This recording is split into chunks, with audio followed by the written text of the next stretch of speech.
Recording in progress, wis. Oke, silahkan dimulai. Nanti kita akan upload ke YouTube, guys.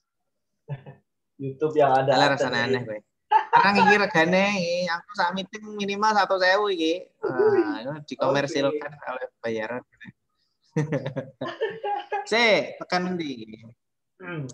Nah, iki wis lah ya dilewati. Iki bedane ITP ABT ra butuh kan. Nah, iki wis paham ya?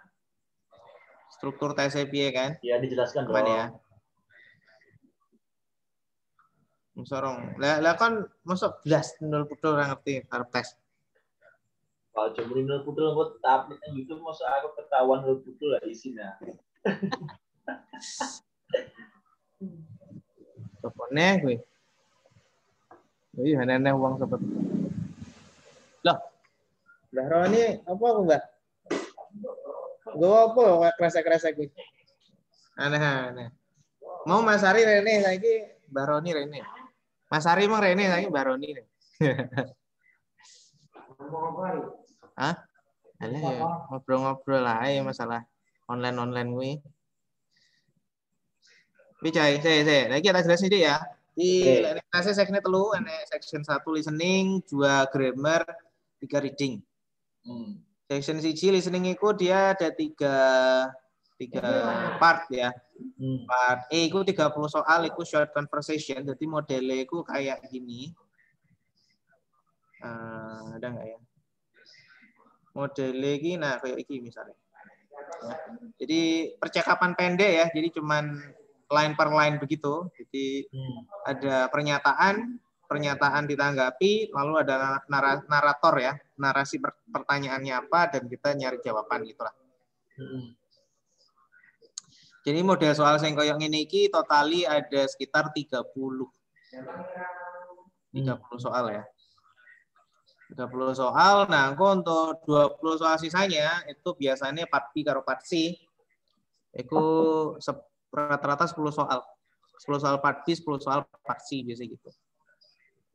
Pembagiannya biasanya ya sekitar 3 sampai 4 pertanyaan ya per audio kalau sing part B gue dan part C-nya.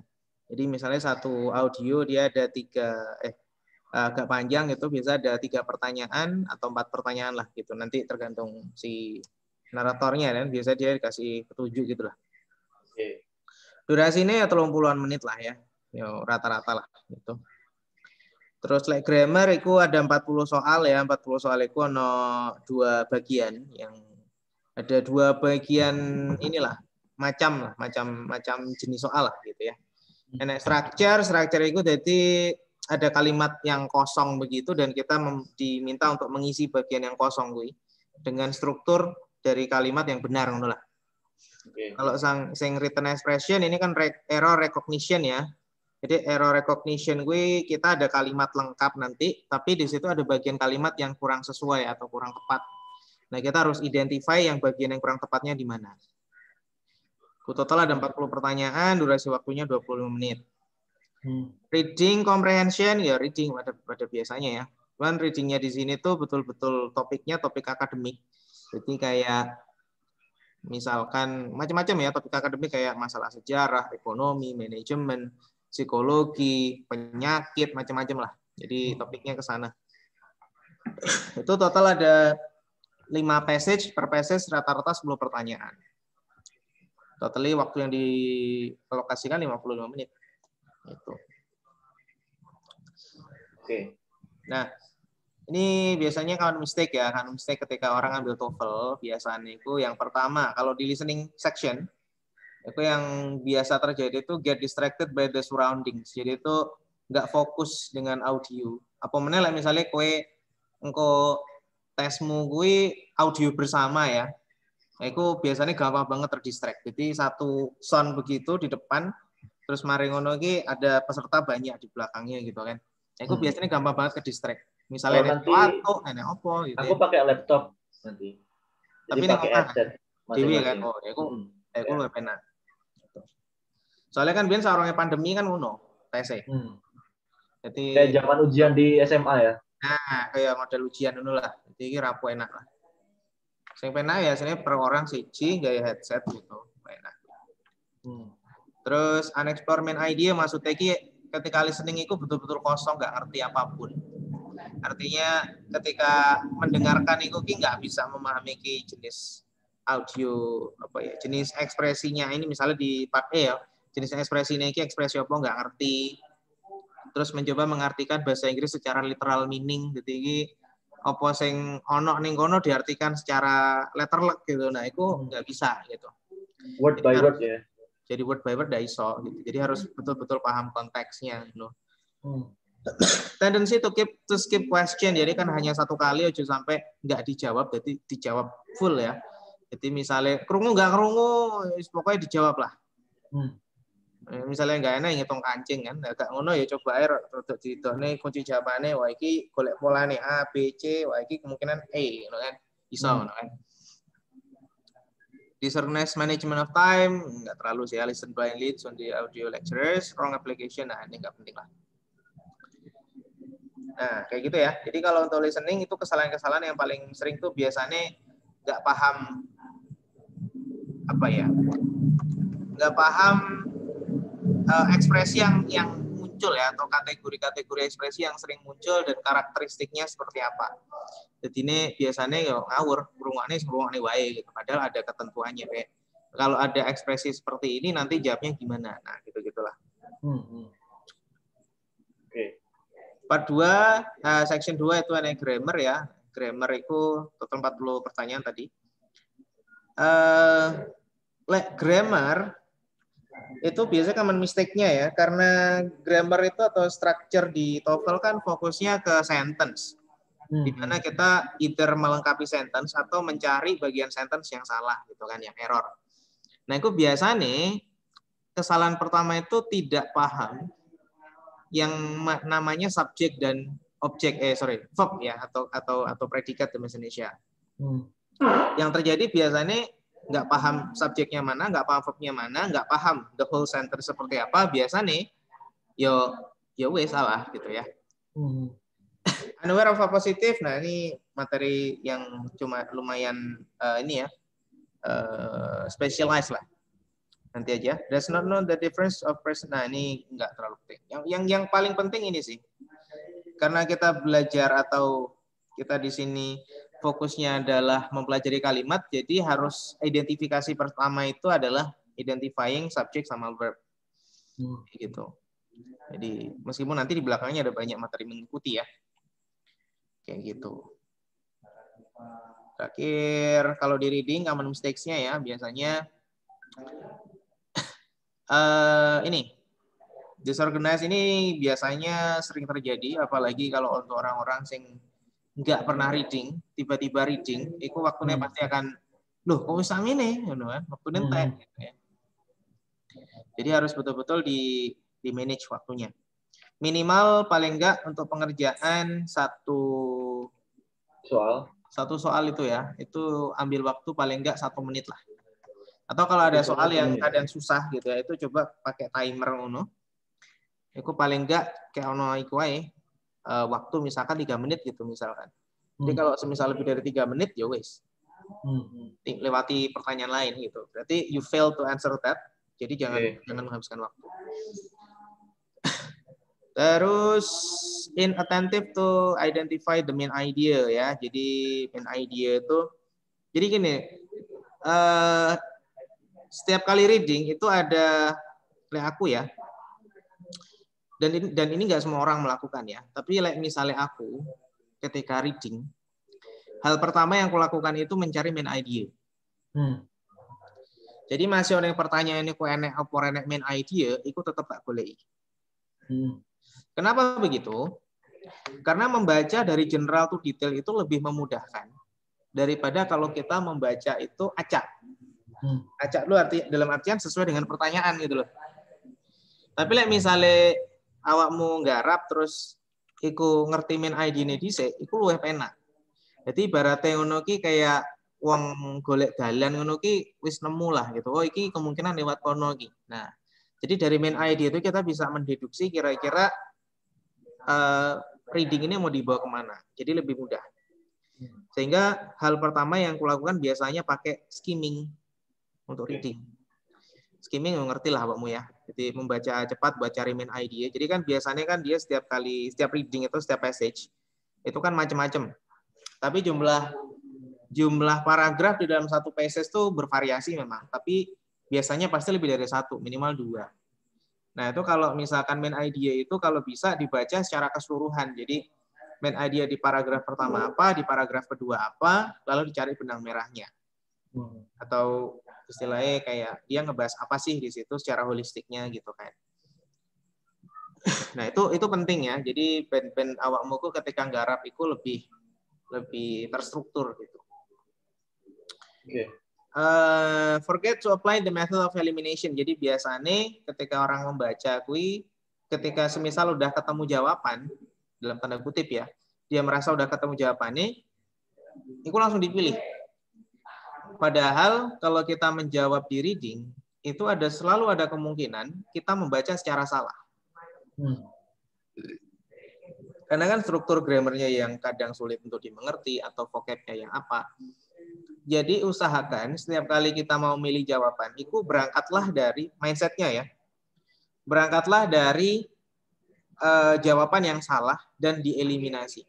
Misalnya ada 4 nih. Ada 4 pilihan jawaban. Nah, itu langsung eliminasi yang tidak berhubungan. Jadi ketika jawaban itu sudah semakin mengerucut, itu memudahkan kita untuk memilih jawaban secara lebih akurat. Jadi masih awakmu ibaratnya harus ketemu jawaban ya itu langsung dipilih. Tapi apa ya istilahnya ya? Dicari dulu nih, ada nggak jawaban yang sekiranya mendekati atau seperti apa. Jadi dari metode eliminasi itu akan mengerucutkan biar jawabannya lebih akurat gitu ya. Dan itu aja sih kayaknya common mistakes-nya ya. Jadi pokoknya hati-hati di sana dari masing-masing section-nya. Kalau dari segi strateginya gimana? Nah, strateginya kalau untuk listening, ya kita bicara listening dulu. Listening secara general ya. Kita bicara part A dulu. Jadi di part A itu yang terpenting kan tadi sudah tak kasih tahu ya bahwa ada 2 line kan. Jadi ada pernyataan ditanggapi. Nah, ketika kita mengerjakan di listening test part A ini, coba untuk fokus ke line yang kedua, which mean fokuslah ke apa jenenge iki? Tanggapannya ya. Di line keduanya. Jadi tanggapannya apa? Itu yang ditanyakan biasanya. Oke. Jadi fokusnya yang line kedua. Line pertama apa nggak penting? Ya kalau semisal kamu bisa mengikuti ya lebih bagus. Tapi kalau semisal lost banget, minimal yang part keduanya jangan sampai lost. Artinya jangan sampai nggak mendengarkan juga karena biasanya jawabannya di sana, gitu ya. Terus dalam proses pemilihan jawaban ini, proses pemilihan jawaban ini ABCD ini, cara milihnya adalah choose answer with synonym. Jadi carilah jawaban yang secara meaning itu sama atau serupa ya, dengan pernyataan tanggapan di line kedua. Ya, jadi di sini ketika mendengarkan itu awakmu kudu paham ki. Iki sing diomongke apa sih? Maksud tanggapannya itu kemana sih? Gitu. Nah, itu carilah nanti sinonimnya. Semisal ini, yes, he forgot to turn in his research paper. Dia lupa mengumpulkan riset papernya. Ini kan berarti kan yang mau disampaikan adalah lupa ngumpulin riset paper. Nah, itu kan pesannya atau pesan dari si tanggapannya di situ. Ya udah, cari saja jawaban yang sinonim yang mana. Ternyata delta. He didn't remember. Kenapa? Didn't remember sama dengan forgot. To submit sama dengan turn in. Assignment, paraphrase dari research paper. Nah, gitu ya. Jadi untuk part A yang penting fokus ke situ ya. Jadi fokus ke last line-nya, pilih jawaban yang sinonim dengan line keduanya, dan yang ketiga nggak terlalu penting, 1-2 ini poin awal. Iya, paham? Ini pertanyaan kan? Ya, lanjut. Gitu ya. Nah, neng part B sini piye? Kalau di part B dan C itu usahakan untuk anticipate the topic ya. Jadi mulai dari nanti ada intronya dari si narator atau bahkan ketika nanti belum sampai intro tapi kita masih ada waktu untuk melihat jawaban di dalam buklet. Itu iso tuh kita kayak mencari nih kayak common theme atau common word yang sering muncul biasanya jadi tema gitu. Misalkan ngomongin tentang dermatologis, terus di nomor berikutnya ada kata-kata tentang skin misalnya. Nah, itu kita bisa, oh ini berarti kemungkinan ngomongin tentang kulit nih, tapi apa nggak tahu gitu ya. Nah, itu bisa kita mengantisipasi si topiknya dari sana. Jadi penting untuk anticipate the topic, karena kalau semisal kamu hanya mendengarkan tok tanpa paham ngomongin apa, ya wis, podo karo reading main idea tadi, ya kamu membaca tanpa arah. Jadi lek iso ketika mendengarkan itu harus ada antisipasi topiknya. Dan sembari mendengarkan, kalau semisal bisa, itu juga anticipate next question-nya tentang apa. Jadi biasanya lah kita sudah bisa anticipate topiknya tentang apa, itu memudahkan kita untuk mencari memprediksi pertanyaan-pertanyaan yang mungkin akan muncul. Misalnya ngomongin tentang tadi dermatologi misalkan ya, tentang kulit misalkan gitu ya. Nah, tentang kulit. Nah, oke. Nah, terus di situ ada misalkan kasih langsung tunjuk lah, misalkan aja. Enggak ada contohnya di sini. Misalnya kita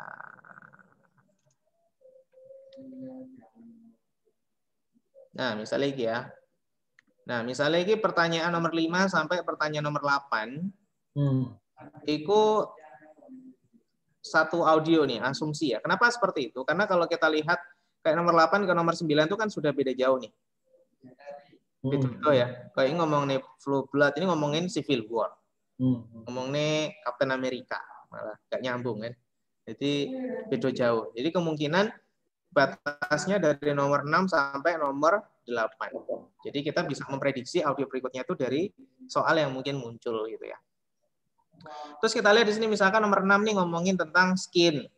Nomor 5 ngomongin dermatologis, kafein, supply blood. Nah, ini kemungkinan kan berarti kemungkinan ngomongin tentang skin nih, tentang perkulitan gitu kan. Nah, dari sini kan kita bisa langsung, ini karena ngomongin kulit semua, kita lihat ini kayaknya nggak mungkin yang alpha, nggak mungkin berapa, kemungkinan Charlie nih. Kenapa? Karena dari tadi yang diomongin adalah kulit, tentang kulit-kulit kan.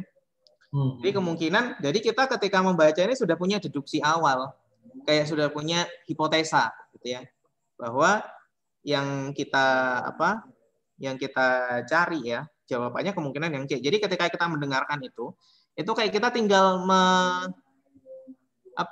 kita tinggal kayak memastikan betul nggak deduksi kita itu bahwa jawabannya memang itu gitu. Aduh, pencet lagi. Ngerti nggak maksudnya? Oke, paham. Jadi dari anticipate the topic, anticipate the question, itu tuh kita bisa kemana-mana arahnya. Jadi kita bisa memprediksi bahkan jawabannya apa. Bahkan sebelum si listening-nya itu diputar gitu loh. Ya. Jadi ini salah satu strategi yang harus ibaratnya itu kamu lakukan gitu ketika mengerjakannya. Jadi antisipasi topik, question, because it's very important. Jadi kira-kira di dalam misalkan tadi ada question 1 sampai 3 misalkan ya. Ngomonginnya yang kira-kira mirip-mirip semua lah gitu ya. Yep. Kemungkinan itu. Jadi dia ngomongin apa nih? Common word-nya kan pasti ada. Yang sering diulang lah ya, yang sering diulang, yang sering di. Nah, dari situ kan kita bisa memprediksi awal ini kemungkinan tentang apa. Jadi ketika kita listening itu punya ngerti lah, ini kemungkinan ngomongin iki nih. Jadi nanti muncul pertanyaan itu atau dia sudah mulai masuk ke jawaban dari si pertanyaan itu kita sudah punya hipotesa itu tadi. Itu biasanya jawaban kita lebih akurat kalau kayak gitu. Oke. Garis besarnya kayak gitu sih untuk listening ya. Oke? Jelas, Sarah? Ya, jelas. Mana ya? Lah lek grammar piye? Lek grammar iki saronge iki kita coba ke kuis dulu ya.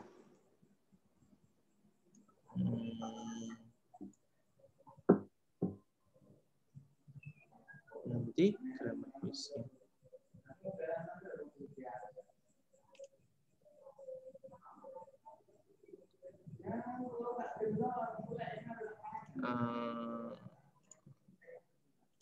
Inilah.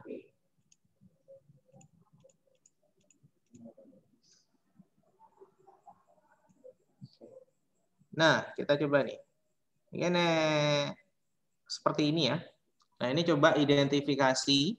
Kan tadi kita omongi ya bahwa yang penting itu kita harus identifikasi subjek dan verb kan. Nah, ini coba identify. Ini ada kumpulan kata ya. Ada nggak subjeknya, ada nggak verbnya? Ya, subjek. Ya, I. Oke, subjeknya I. Verbnya ada nggak? Verbnya nggak ada. Verbnya nggak ada. Kenapa bilang nggak ada? Nggak ada kata kerjanya kayaknya. Book itu apa ya? Sorry. Itu bookstore, buku kan ya? Nah ya. Berarti NFP nggak? Ini kumpulan kata ini berupa kalimat ataukah hanya kumpulan kata tok nggak bermakna gitu? Kayaknya cuman kumpulan kata tok menurut gue. Kumpulan kata aja, nggak ada verbnya ya. Tapi ternyata ada verbnya. Itu kok bisa gitu? Nah, inilah yang kadang membuat TOEFL itu penuh jebakan. Jadi apalagi di written expression ya, di mana kita harus ini kan kayak ini dalam satu kalimat utuh kan, dan kita diminta untuk mengidentifikasi bagian dari kalimat itu mana yang salah. Nah, kadang kita suka fail to identify untuk hal seperti ini. Nah, jadi ada kata dalam bahasa Inggris itu yang dia bisa berposisi ganda, artinya itu bisa jadi satu kata itu bisa punya dua fungsi kata yang berbeda, bisa jadi verb, bisa jadi noun. Jadi kalau memperhatikan di sini, book yang terletak setelah I ini kan artinya bukan buku, tapi memesan. Oh, oke. Betul kan? Jadi meskipun di sini tulisannya book, tapi kan artinya adalah memesan. Oke. Which is dalam konteks ini dia menjadi verb, gitu kan? Karena ada aksi di situ yang dilakukan, yaitu pesan sesuatu. Lah, book yang ada di sini, a book ya, book di sini tuh dia posisinya bukan sebagai verb. Kenapa? Karena pertama ada ya, di mana itu kalau setelah ada itu pasti di belakangnya itu adalah benda gitu ya, pasti ya, kayak misalkan a man, a book, a table dan sebagainya. Dan yang kedua, karena terletak setelah verb pasti dia jadi objek. Objek itu bentuknya pasti noun. Jadi ada dua reason kenapa dia adalah noun gitu ya. Jadi objeknya a book. Nah, in the bookstore ini adalah adverb-nya. Nah, jadi kita ketika mengerjakan itu sebisa mungkin harusnya kita bisa mengidentifikasi sedemikian rupa. Ya. Jadi identifikasi sedemikian rupa dalam artian tahu subjeknya mana, verbnya mana, itu yang utama. Kalau semisal ibaratnya awakmu terbiasa dengan iku ya wes, berarti iku harus cukup gitu. Tapi kalau misal pengen belajar lebih dalam, nanti belajar tentang komponen yang lain kayak objek itu yang seperti apa, adverb yang seperti apa. Ya. Oke. Jadi kalimat ini benar berarti ya? Karena yang salah. Gitu ya. Karena sudah ada subjeknya, ada verbnya. Tuh. Contoh lain. Wih, PPT ku api ya, keren ya. Ya, emang. Aku lagi ngajar mestinya ini, Cuk. Ini nyiapin semuanya, Cuk. Ya, good. Harus begitu guru itu, Bro. Inilah sing member-memberku rata-rata dosen ya. Yeah. Dosen sing sangar-sangar ya. Nek dikomplain mencret aja. Yeah. Nah, ini contoh lain ya. A mother mothers her baby. Nah, ini contoh lain. Jadi ada subjeknya mother itu verbnya, her baby objeknya. Artinya apa ini jadinya? Seekor ibu. Apa? Seorang ibu, mothers itu bisa diartikan merawat, bisa diartikan ya merawat sih. Jadi seorang ibu sedang merawat bayinya. Oke. Keren. ini enggak lah, ini terlalu ini. Ini kayaknya terlalu ini. Aku sebelum ke sana pengen ngetes kamu dulu ya. Ini udah kita lewatin. Nah. Lewatin dulu. Oh ya udah. Oke, kita coba ini dulu lah. Kita coba jenis pertanyaan yang pertama dulu ya. Jadi jenis pertanyaan yang pertama kui apa mengalih aku? Mencari bagian yang rumpang ya. Kalimat yang rumpang ada di mana? Ya. Contohnya ada engineers bla bla for work on the new space programs. Nah, ini ketika seperti ini ya, ada kalimat seperti ini. Yang harus dianalisa pertama adalah subjek dan verb. Jadi identifikasi dulu dari kalimat ini ada nggak subjek. Subjek itu biasanya berupa noun ya. Paling sering berupa noun. Di mana noun itu biasanya bisa non person, artinya ada orang manusia di situ ya, atau animal sama benda. Benda itu bisa jadi subjek juga gitu ya. Misalkan apa? The sun rises on the east misalkan. The sun rises on the east atau in the east ya, nggak tahu lah itu. Nah, jadi sun itu subjeknya, rises itu verbnya misalkan. Jadi harus bisa identifikasi seperti itu. Nah, pertanyaanku nih koi, iki enek subjeknya nggak misal kalimat iki? Engineers ya, subjek. Verbnya enek nggak? For work itu kayaknya bukan deh. Jadi? Nggak ada kayaknya. Belum ada ya. Jadi verbnya hilang ya, ada di sini. Yang dicari ya. Karena dalam satu kalimat wajib ada subjek dan verb. Subjeknya misalnya berarti kita tinggal cari verb doang. Jawabannya sing Dimrut.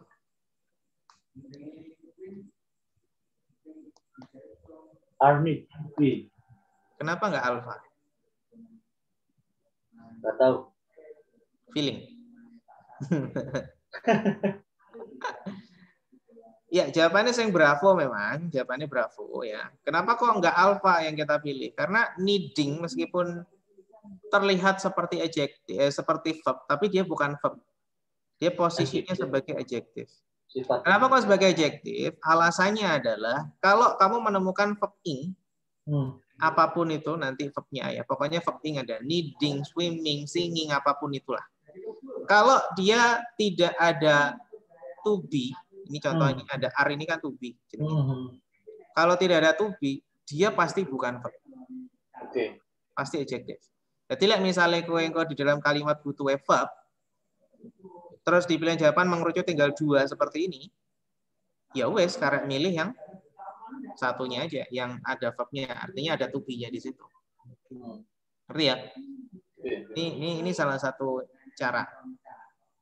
Nah, contoh lain. Nah, ini nggak usah lah, lewatin.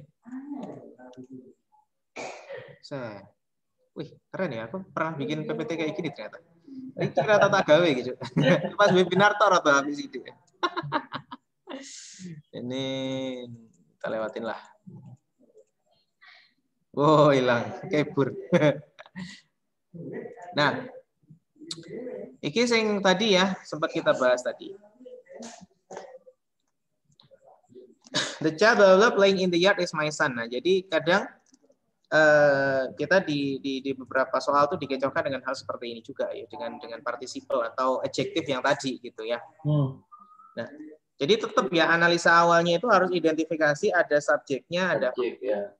Atau enggak ya. Nah, kita lihat di sini dalam kalimat iki misalnya subjeknya ya. Ya. Nah, VP sana rong. Play. Nah, kan tas dibahas wis lali nih. Sorry. Oh, bukan. Itu tadi kan ini nggak ada berarti. Ya? Ya. Adjektif ya. Tapi adjektif. Dia bisa jadi verb loh, jangan salah. Ya, dia bisa jadi verb ketika ada to be ya. Sekarang kan kita butuh to be. Jadi was itu pilih. Iya. Tapi masalahnya di sini sudah ada verb. Is. Jadi kalimat iki coy, iki misalnya subjeknya misalnya verb. otomatis lek awakmu menambahkan was atau is di sini sehingga membuat linking ini menjadi verb. Otomatis kalimat ini ya, itu akan terjadi yang namanya double verb. Kan nggak boleh, satu kalimat kan hanya boleh satu verb. Iya. Otomatis jawaban yang paling kita eliminasi ya delta sama Bravo. Ya. Charlie juga kita eliminasi. Kenapa? Kan udah ada subjeknya. Ya, betul. Sehingga jawaban yang kita pilih ya alfa. Oke. Gitu ya. Kita pilih yang alfa. Gitu. Karena dalam kalimat itu prinsipnya sederhana. Satu kalimat hanya ada satu subjek dan satu verb. Kalau semisal kalimat itu sudah ada subjek dan verbnya, ya otomatis jangan sampai kita nambahkan subjek atau verb lagi. Gampang ya? Prinsipnya sederhana ya. Tapi kalau semisal kalimat itu tidak ada either subjeknya atau either verbnya hilang salah satu, ya sudah kita tinggal pilih saja salah satu itu yang kita butuhkan yang mana. Jadi nggak boleh ada double verb di situ ya? Nggak boleh. Tapi ini baru materi dasar ya, materi dasar banget. Tapi kalau misalnya kau wis awamu luwih detail loh bakalan luwih abot. Tapi tak kayak saiki orang dasarnya agak susah sih.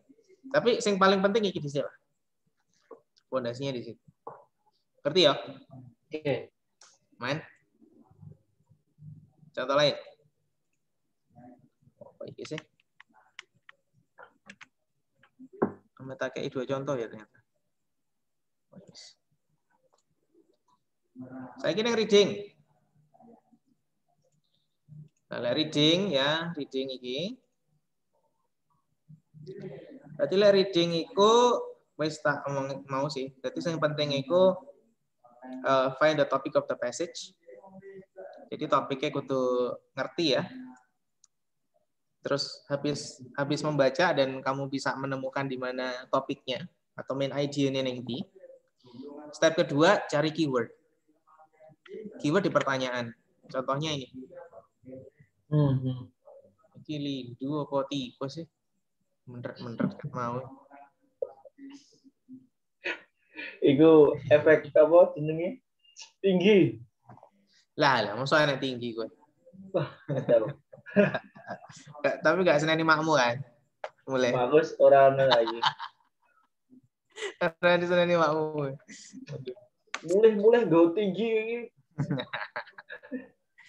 Oke, iki ya. Nah, misalnya ning kene iki ya, ini ada pertanyaan. Nah, keywordnya itu adalah apa yang ditanyakan. Jamestown. Misalnya ketemu keyword yang di, ya wes golek AI di dalam passage ada di mana. Misalnya ketemunya iki ning kene iki. Di line keempat. Langsung ya? Langsung baca aja sentence yang terkait dengan keyword itu. Ya, oke. Jadi nggak usah bingung-bingung ya, berarti nyari aja yang nyambung dengan yang ditanyain ya. Yap. Read the related sentence carefully. Jadi setelah ketemu langsung aja dibaca ada di mana. Terus dicocokin aja satu-satu. Jadi misalnya Jamestown didirikan tahun 33. Kita baca benar nggak?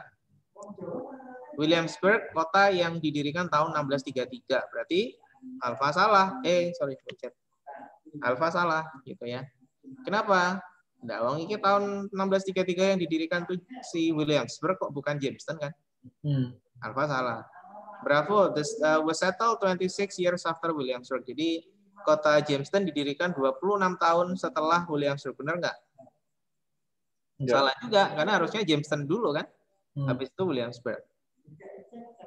Karena si Jamestown ini adalah kota Inggris permanen pertama. Charlie, the first permanent English. Nah, ini Charlie benar nih. Ya kan ada di sini. First permanent English colony Amerika. Betul. Ya, tapi jangan sampai dibeli dulu. Kita lihat dulu yang delta apa untuk memastikan betul nggak jawaban kita. Ya, was originally named Middle Plantation. Benar nggak? Oh, salah juga. Ternyata Middle Plantation itu adalah itu punya Williamsburg. Nah, contoh gitu. Ya. Gampang ya. Jadi cara garis besar reading kayak gitu. Jadi kayak kita bahasa Indonesia itu kan ada apa namanya yang ditanyakan misalkan langsung saja kita baca pertanyaan kemudian langsung ke ini ya paragraf aja yang penting ya. Bisa kayak gitu, tapi misalnya ada beberapa keyword terus kita nggak paham topiknya kan juga susah juga. Maksudnya kayak kita nggak paham nih, dan kita akan baca beberapa kali. Tapi misalnya mau coba dhisik, misalnya kayak gimana ya? Misalnya gimana nih, ada passage-nya ini misalkan, dan kita coba cari main idenya gitu kan. Oh ini ngomongin tentang kota bersejarah nih Williamsburg. Ngomongin tentang kota bersejarah. Tapi paling enggak kita baca cepat aja 1 menit lah misalkan. Jadi untuk paling enggak kita tahu nih alur ceritanya kemana. Alur dari si readingnya itu dibawa kemana. Baru nanti ke pertanyaan. Jadi jangan ke pertanyaan dulu. Tapi biasanya ya, di reading kui pertanyaan pertama pasti main idea. Jadi pada dasarnya ya, meskipun kamu tidak tidak mencari apa istilahnya, masih awakmu kui jenenge nggak ada main ID-nya pun, tapi lah iso kudu boleh tetap main ID-nya di mana. Gitu. Mana sih, coy? Gampang kan, sajane secara garis besar kan kui. Ya memang karena yang paling besar pengaruhnya kan memang vocab ya. Artinya kalau kita makin banyak tahu sih sebenarnya makin gampang ya, nggak ada masalah. Ya paling gampang. Tapi misalnya gak nemu ya iso kok ada beberapa cara ya untuk menentukan arti vocab. Itu salah sijinya dengan konteks. Artinya itu ketika membaca, bacalah konteksnya. Misalkan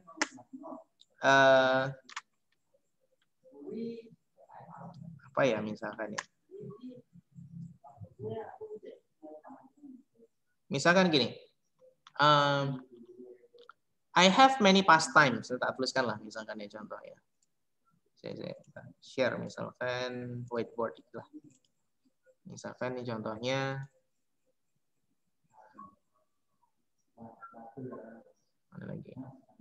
Teks. Nah, misalkan gini. I have many pastimes. One of which is playing games. Misalkan kita nggak tahu nih pastimes-nya artinya apa misalkan ya. Nah kita bisa nih, misalnya tak spotlight lah ini misalkan. Misalkan kita nggak tahu pastimes-nya artinya apa. Nah kita tetap bisa mencari arti kata ini, si pastime artinya apa itu dari konteksnya. Artinya gimana caranya? Ya bos diwaca, I have many pastimes. Salah satunya adalah playing games. Nah berarti kita di sini bisa ambil kesimpulan bahwa pastime ini pasti berhubungan dengan aktivitas atau apapun lah namanya, hobi atau aktivitas. Sehingga kalau misal nanti di pilihan jawaban ada pilihan misalkan alpha gitu ya, past occurrences misalkan, bravo activity, atau job misalkan, 3 leisure activity misalkan C gitu. Nah kita pilih yang mana? Karena konteksnya berbicara ini sepertinya adalah aktivitas senggang, ya berarti kemungkinan Charlie yang leisure activity. Kita nggak pilih yang past times tadi, yang past occurrences. Kenapa? Karena tidak nyambung. Yang diomongin adalah aktivitas kok. Ya. Jadi kita bisa ambil dari cara seperti itu. Salah satunya. Jadi dengan konteksnya apa? Jadi gini, ketika kamu baca dalam satu sentence, kui iso memahami paling tidak 70% saja keseluruhan artinya atau si word by word-nya, bukan word by word. Si kalimat itu artinya apa, itu bisa mengerjakan reading. Jadi nggak harus 100% kita mengetahui setiap kata, tidak. Karena kita bisa mempelajari si meaning dari word itu dari konteksnya tadi. Oke, aman toh? Oke. Gampang kan? Tidaknya sudah lebih pede daripada sebelumnya. Ketika besok mau tes, nanti aku coba simulasi lagi. Ya, coba simulasi lah. Ada soal lagi nggak selain kemarin? Dulu nggak Play Store akeh. Oh. Play Store itu biasanya tak gawe itu Paprika Studio. Ininya. Apa? Developernya. Paprika Studio golek wae. Iku di situ dia banyak banget kasih materi TOEFL, dia kasih exercise juga. Dan gratis. Jadi semacam uji coba ya. Lumayan nih kok digawe Paprika Studio pokoknya developer. Kayak TOEFL prediction ya berarti. Ya, ngono lah. Oke, aman. Ya, aman. Itu dulu lah. Gampang lah. TOEFL ngono ta lho mesine iso lah 500. Ya, 500. Kuwi berapa ya? Aku sithik men. 550. Ya gue tak semoga aku seberuntung teman. Kuwi mergo males ae. Misalnya niat tenanan ya tembus lah 700. Gayamu. Ya memang ngono-ngono ta lho, maksudnya kayak TOEFL ibaratnya kayak wis apa ya, misalnya kon wis lumayan ngerti banget dengan topik itu, jadi ya wes ngono lho, ngono tok sih, nggak ada hal yang unik banget. Gitu. Nah, itu tak geluti ke tahun 2016 gitu kan. Jadi sampai bosen aku orang bertanya tentang TOEFL itu. Oke, tadi aku niatnya harus ngajak itu. Jadi enaknya ngene coy. Misalnya iso ngono ya. Aku tuh pengen tuh kayak ngajarin TOEFL tuh ke kampus-kampus ya. Masalahnya kan ya pertama linknya terbatas, nggak terlalu banyak link. Yang kedua, ya soalnya kayak sajane akeh sing model-model kayak awakmu ngene iki. Yang butuh dengan TOEFL, maksudnya paling nggak ada orang yang bisa ngajarin itu. Dengan metode yang lebih informal gitu. Misalnya lembaga gede kan kadang informal banget kan. Kayak dari IALF apa gitu kan. Nah, itu kadang kayak belum bisa begitu cair gitu. Pokoknya kadang mereka dipaksa ketika menjelaskan tuh wajib pakai bahasa Inggris gitu kan. Ini malah ada beberapa case kayak di IF kan juga beberapa kali gitu ya, orang-orang yang kursus malah nggak ngerti malah ujung-ujungnya. Muridku kan akeh yang tukang ngono kuwi. Jebolan IF LIA macam-macam lah gitu kan. Karena mereka saya udah beberapa kali kok nggak ini ya, Sir ya. Malah justru di sini cuman gini doang ibaratnya iso sambil sharing gitu. Malah lumayan saya meskipun nilai saya belum improve secara signifikan, tapi paling enggak saya menikmati prosesnya gitu. Itu. Oke. Nanti kita diskusikan lah soal itu. Oke, thank you. Aku stop record ya. Siap. Oke, thank you. Menurut Cuk.